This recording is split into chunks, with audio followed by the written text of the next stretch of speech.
Renungan pagi pulang ke rumah oleh Ellen G. White 16 Juni 2020. Mari kita berdoa.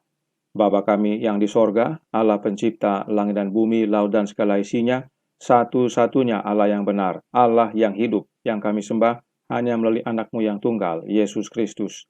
Terpujilah Yesus, anak Allah yang maha tinggi, Tuhan atas hari Sabat.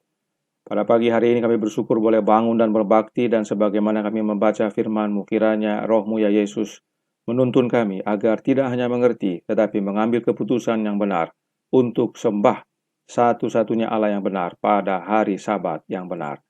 Beserta kami sepanjang perbaktian ini, kehendak-Mu yang jadi, ampunkan kami akan dosa dan salah, karena kami berdoa hanya melalui anak Allah yang tunggal, Yesus Kristus, yang adalah Tuhan dan Juru Selamat kami. Amin. Renungan pagi hari ini akan dibacakan oleh Saudara Rio Ayor Baba. Silakan Saudara Rio. Baik, selamat pagi untuk kita semua.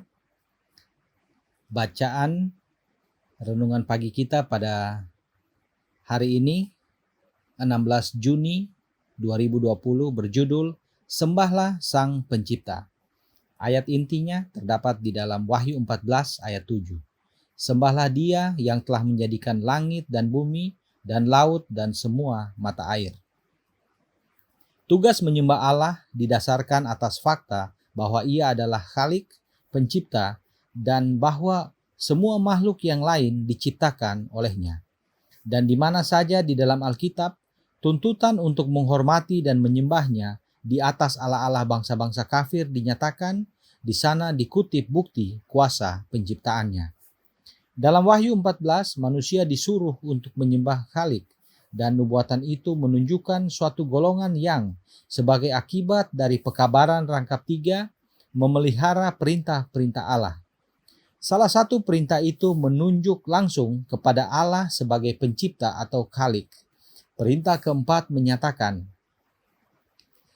tetapi hari ketujuh adalah Sabat Tuhan Allahmu, sebab 6 hari lamanya Tuhan menjadikan langit dan bumi, laut dan segala isinya, dan Ia berhenti pada hari ketujuh.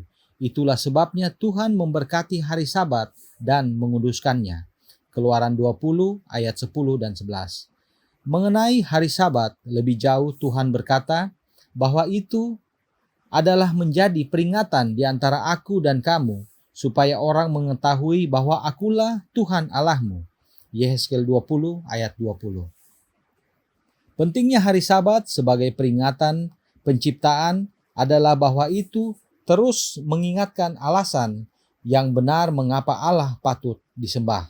Sebab Dia adalah Khalik, pencipta, dan kita adalah makhluk-makhluknya. Oleh sebab itu, hari Sabat menjadi dasar dari penyembahan ilahi, karena pemeliharaan hari Sabat mengajarkan kebenaran agung ini, ciptaan dan penciptanya, dalam cara yang paling berkesan, dan tidak ada lembaga atau institusi lain yang melakukan ini. Dasar yang benar penyembahan ilahi bukan hanya hari ketujuh saja, tetapi dalam semua penyembahan yang ditemukan dalam perbedaan yang jelas antara Khalik pencipta dengan makhluk ciptaannya. Fakta besar ini tidak pernah usang, ketinggalan zaman, dan tidak boleh dilupakan. Andrews G.N. History of the Sabbath pasal 27. Adalah untuk menjaga agar kebenaran itu tetap berada dalam pikiran manusia, sehingga Allah menetapkan hari Sabat itu di Taman Eden. Dan selama fakta bahwa Ia adalah pencipta kita yang jadi alasan mengapa kita menyembah Dia, selama itu pula hari Sabat itu akan terus menjadi tanda dan peringatannya. Sekiranya hari Sabat itu dipelihara secara universal, pikiran dan kasih sayang manusia akan dituntun kepada Khalik pencipta sebagai tujuan penghormatan dan penyembahan, dan tidak akan pernah ada penyembah berhala, ateis, atau orang kafir. Pemeliharaan hari Sabat adalah tanda kesetiaan kepada Allah yang benar. Dia yang telah menjadikan langit dan bumi dan laut dan semua mata air. Seterusnya bahwa pekabaran yang memerintahkan manusia menyembah Allah dan menuruti perintah-perintahnya, terutama memanggil mereka untuk memelihara perintah atau hukum keempat. Alfa dan Omega, jilid 8, halaman 457 dan 458. Terima kasih kepada Saudara Rio atas penata layanannya. Tuhan Yesus memberkati. Saudaraku dalam Tuhan, renungan hari ini adalah bagian dari pekabaran malaikat pertama kepada dunia. Itulah sebabnya ayat inti hari ini diambil dari Wahyu 14 ayat 7. Pertanyaan sederhana bagi kita semua adalah, mengapa ada pekabaran malaikat pertama? Nyonya White menuliskan dalam Selected Messages, buku kedua, halaman 105, paragraf 3. Pekabaran ini, jika diperhatikan, akan meminta perhatian setiap bangsa dan kaum dan bahasa, serta orang-orang untuk meneliti firman dengan cermat dan kepada terang sejati sehubungan dengan kuasa yang telah mengubah Sabat hari ketujuh menjadi Sabat palsu. Satu-satunya Allah yang benar telah ditinggalkan, hukumnya telah dibuang, lembaga Sabatnya yang kudus telah diinjak-injak oleh manusia yang berdosa. Pekabaran yang Nyonya White maksudkan adalah pekabaran malaikat pertama, dan pekabaran ini untuk mengembalikan umat menyembah satu-satunya Allah yang benar dan berbakti pada hari Sabat yang benar. Apa artinya? Artinya mayoritas penduduk dunia sudah tidak menyembah satu-satunya Allah yang benar dan tidak berbakti pada hari Sabat yang benar. Karenanya perlu panggilan untuk kembali menyembah Allah yang benar.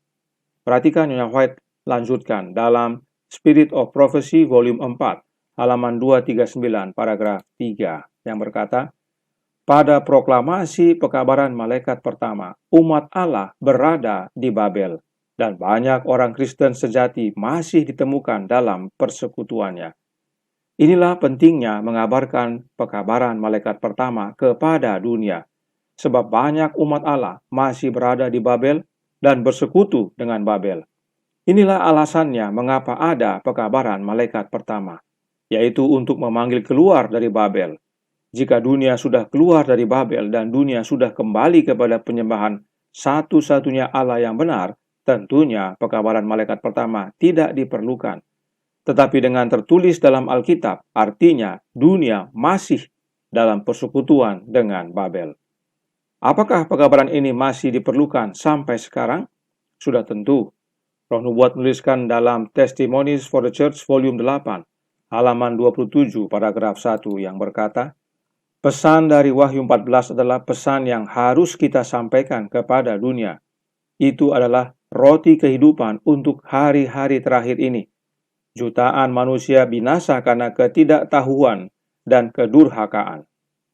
Pekabaran malaikat pertama yang terdapat dalam Wahyu 14 harus disampaikan kepada dunia, karena itu adalah roti hidup pada hari-hari terakhir, yaitu zaman di mana kita hidup sekarang. Artinya, sampai sekarang masih banyak yang berada di Babel dan harus dipanggil keluar untuk sembah satu-satunya Allah yang benar. Siapakah dia? Reflecting Christ halaman 117, paragraf 4, membuktikan. Dalam doanya kepada Bapa, Kristus memberikan kepada dunia pelajaran yang harus dipoles pada pikiran dan jiwa. Inilah hidup yang kekal itu, dia berfirman, yaitu bahwa mereka mengenal Engkau satu-satunya Allah yang benar dan mengenal Yesus Kristus yang telah Engkau utus. Yohanes 17 ayat 3. Yesus sendiri menyatakan bahwa Bapanya adalah satu-satunya Allah yang benar. Perhatikan dalam ayat 1 yang berkata, Yohanes 17 ayat 1, demikianlah kata Yesus, lalu ia menengadah ke langit dan berkata, Bapa, telah tiba saatnya, permuliakanlah anakmu, supaya anakmu mempermuliakan engkau. Yesus berdoa kepada Bapanya, dan Yesus akui bahwa dirinya adalah anaknya Bapa. Dan Yesus nyatakan bahwa Bapanya adalah satu-satunya Allah yang benar. Allah Bapalah yang telah dunia tinggalkan. Itulah pentingnya pekabaran malaikat pertama dikabarkan kepada dunia. Sebab masih banyak yang tinggal di dalam Babel, agar dipanggil keluar dan sembah satu-satunya Allah yang benar, Allah Bapa. Allah yang benar inilah Sang Pencipta. Sermons and Talks volume 1 halaman 315 paragraf 1 menyatakan, Babel pada saat itu adalah kerajaan terbesar di dunia. Allah mengizinkan Daniel dan teman-temannya ditawan agar mereka dapat membawa kepada raja dan para bangsawan Babel pengetahuan tentang Dia, satu-satunya Allah yang benar, pencipta langit dan bumi. Satu-satunya Allah yang benar adalah Allah Bapa, sebagaimana pengakuan Yesus, anaknya, dan Dialah pencipta langit dan bumi. Inilah panggilan malaikat pertama bagi dunia yang perlu kita kabarkan. Sama seperti Daniel dan teman-temannya kabarkan kepada Babel, agar manusia takut akan Allah Bapa, muliakan Allah Bapa, dan sembah Allah Bapa. Pada hari apa? Pada hari Sabat, hari ke-7. Bisa lihat hubungannya? Mayoritas dunia tidak berbakti pada hari Sabat, hari ke-7, tetapi pada hari Minggu, hari pertama. Perhatikan cuplikan berikut dari Katekismus Gereja Katolik, halaman 154, yang berkata, penciptaan adalah pekerjaan umum dari Trinitas yang kudus. Artinya, pencipta alam semesta bagi umat Gereja Katolik adalah Trinitas yang kudus. Bagaimana dengan Gereja Advent yang sekarang? Sama, perhatikan cuplikan berikut. Let me also indicate that God the Father, God the Son, God the Holy Spirit all participated in the literal creation of this world. They are the Godhead, three in one, and have existed since eternity and will exist throughout eternity. They are omnipotent, omniscient, omnipresent, and everlasting. Three distinct eternal persons, one God, our Almighty God. Gereja Advent yang sekarang ini juga menyatakan bahwa pencipta adalah Trinitas. Sementara dalam Alkitab, pencipta adalah Allah Bapa, dan demikian juga yang Roh Nubuat kabarkan. Inilah pentingnya pekabaran malaikat pertama, terus dikabarkan bahkan sampai kepada zaman akhir ini. Renungan hari ini menyatakan dalam Pulang ke Rumah, halaman 182, paragraf 3, yang berbunyi, pemeliharaan hari Sabat adalah tanda kesetiaan kepada Allah yang benar. Dia yang telah menjadikan langit dan bumi dan laut dan semua mata air. Siapa Allah yang benar? Allah Bapa. Siapa pencipta? Allah Bapa. Dan hari Sabat adalah untuk menyatakan atau tanda bahwa kita setia kepada Allah Bapa. Sebab Dialah yang menjadikan segalanya melalui anaknya yang tunggal, Yesus Kristus. Mari kita kabarkan kepada dunia untuk sembah pencipta, yaitu Allah Bapa, dan itu hanya melalui satu jalan, yaitu anaknya, Yesus Kristus, pada hari Sabat, hari ke-7, hari Sabtu. Tuhan memberkati, saya bawa dalam nama Yesus. Amin. Mari kita berdoa. Bapa kami yang di sorga, Allah pencipta langit dan bumi, satu-satunya Allah yang benar, Allah yang hidup, yang kami sembah selalu melalui satu jalan, anakmu yang tunggal, Yesus Kristus. Terima kasih atas kebenaran sejati, kebenaran penting tentang siapa yang harus kami sembah, yaitu Allah Bapa melalui anaknya yang tunggal, Yesus Kristus. Tolong kami agar ini menjadi kehidupan kami, dan tolong kami untuk kabarkan kepada dunia, karena inilah pekabaran malaikat pertama. Serta kami ya Bapa, kehendak-Mu yang jadi, ampun kami akan dosa dan salah, karena kami berdoa hanya melalui anak-Mu yang tunggal, Yesus Kristus yang adalah Tuhan dan Juru Selamat kami. Amin.